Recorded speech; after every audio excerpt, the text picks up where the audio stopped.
Good morning, good afternoon, or good evening, whatever time of the day it is you've decided to join us on the Mothership for Network She for this month's Wellbeing Wednesday, the favourite day of the month for me. And boy, has it come round quickly. And last month, if you remember, we were talking all about stress.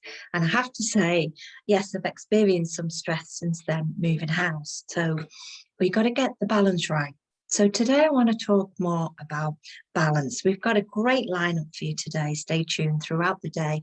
Lots of experts coming on throughout the day from the Health and Wellbeing Academy, giving you lots of information to help you in your well-being. But for me personally today, I want to talk about balance, as I say. So I work with your emotional guidance system for your well-being. I'm an emotional well-being coach. And obviously sometimes we become off balance, which will affect our well-being. So what do I mean by balance? Okay, well, you often hear us talk about your mental, physical, and spiritual well-being. What that actually means when we go into more detail is that, yes, we're a human being, but are you a well-being? So we're not a human doing, we're a human being. But we have layers of our energy field. So we are a physical being, we are a mental being, we are an emotional being, a spiritual being, and then it goes off into the ethereal being. So if I was an expert now, I'd have a diagram on the screen of an outline of the body, Simon Temple style, showing my age there, and it would have circles whizzing around in an egg shape.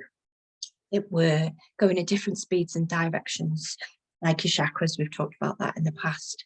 And all of our emotions, all of our memories, all of our experiences, this life and past life, are stored in those energy layers, in one of those relevant energy layers. And what happens when our mind starts taking control of how we're feeling? It's because as soon as we have a thought, your body will give you the vision connected to the thought, and then you'll be matched with the emotion. But if you actually give that thought some momentum, allow it to get momentum, your subconscious will go and search in one of these layers of your energy field. It says, I recognize this feeling. We've had this before. It likes the familiarity, and it thinks it's actually doing you a favor by going and bringing you what's familiar, what you've had before. So it'll search in those layers of the energy field, just like rummaging around an old handbag that we've kept hold of and we've stored some rubbish in there that we don't want to part with or holding on to. The energy layers are just the same. So your subconscious is going back through these energy field layers, looking in these handbags and go, there you go. I told you we felt like this before. Have that. And it thinks it's helping you. So if we are storing and holding on to emotions in the body, then that subconscious mind has got plenty of opportunity and lots of choice for it to bring you a similar thinking thought back. But if we practice our self-care and we are releasing and letting go of what experiences and emotions that we've held on to, we're doing some self-care and some healing practices, then when it goes to rummaging that handbag, if we've just kept hold of love and peace and joy, then that's what it'll bring back to you. And that's probably a simple way of trying to explain how important it is to let go of any baggage that you're holding on to. Emotions stored in the body, if they are held on to for time and they're trapped and we kind of suppress them and don't let them go, they'll manifest over time as ailments, and that will affect your physical body. Okay, so your physical body is as important as your mental body, your emotional body, and your spiritual body. So this is where the balance comes in. So for example, I've done years and years of work on my mental body, on my emotional body, and my spiritual body, but I haven't really given an awful lot of focus on my physical body. So when it comes to stretching the physical body, for example, moving house and dealing with a lot of change in the environment and emotions attached to that, then the physical body starts to say, oi, I don't like this. So it's really important. And I've taken my own advice, taken some time out since we've moved, and I've had loads of support. Thank you to everybody that's been lovely to me, showing me around the area. I've gone out and enjoyed nature and the seaside and laughter and fun, and stepped away from the computer, but kept working on the emotional and the spiritual and the mental body. So balance is really, really important. And actually, if I'm all right for time, I'm going to actually share the screen. Well, I'm going to have a go. I'm not very technical, as I say, but this might make more sense to you. Okay. So this is, can you see that? This is our emotional guidance scale. And this is a built-in navigation system that we're born with, that we've all had. And this is no secret. This is available off the internet, and all coaches will refer to it in one way or another. Now you can see on one side of the screen where the green going arrow up to the purple, there's a spiral up to our happy place, and on the opposite side of the screen from the green, there's an arrow going down into the red colours. And the colours are no accident. They actually represent the colours of the chakras and the colours in your aura for when we're feeling happy and when we're feeling sad. Okay, so there are only two states of emotion. We're either in an emotional state of love or a fear, and everything else in between is an aspect of one or the other. So we can jump around this emotional scale throughout the day, throughout the hour. Somebody could ring you with really good news and bang, you'd be buzzing. You're at the top. You're at the top of the scale. You're in your happy place. You're in flow. You're manifesting all sorts from that state of flow. You feel great.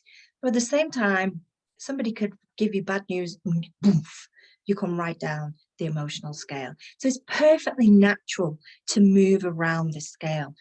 What we've been conditioned over time is to suppress anything that's classed as a negative emotion and only express happiness and joy. Whereas actually, I've talked about this before, when we were born, we don't have an idea of suppression or fear. If we're hungry, we'll scream. If we're unhappy, we'll scream. If we can't express our emotions, we'll have a tantrum. And you weren't born unhappy or in fear, hopefully. So obviously we can get quite deep into this, but it's just an overview of all these different emotions that we experience throughout the day, is because we're meant to. That's what makes you human. So don't suppress it, express it, let it flow.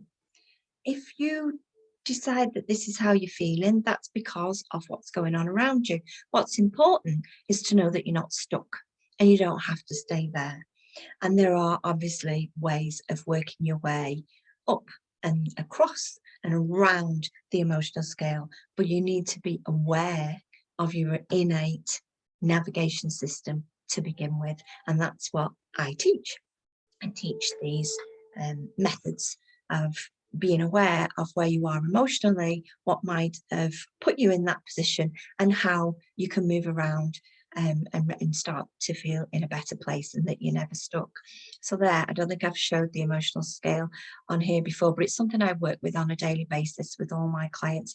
And once you've got that understanding, once you've got that awareness that you can change, it's never too late, you're not stuck, it's life-changing, and so are the skills that go with it. So there you go. I've probably gone over time. So that's what I wanted to share with you today. Look after your physical body, your mental body, your emotional body, and your spiritual body. Get the balance right. If you've been working really hard, step away. Step away. Get in tune with your innate guidance system. Your body's talking to you. It will try and shout at you and let you know how it's feeling. And never ignore your gut feeling. Never ignore your gut feeling. And your heart is where all your emotion is, where all the love is. It might be on the left, but it's always right. I'll leave you with that thought. Have a fantastic day. Enjoy your Wellbeing Wednesday. I look forward to seeing you later at 7 o'clock for our In Conversation interview. I wonder who it's going to be this evening. And if you haven't booked yours yet and you're a Diamond member or a member of either or of the academies, give Ruth a shout and one of us will be in touch soon to book you in. So take care. Have a lovely day. Bye.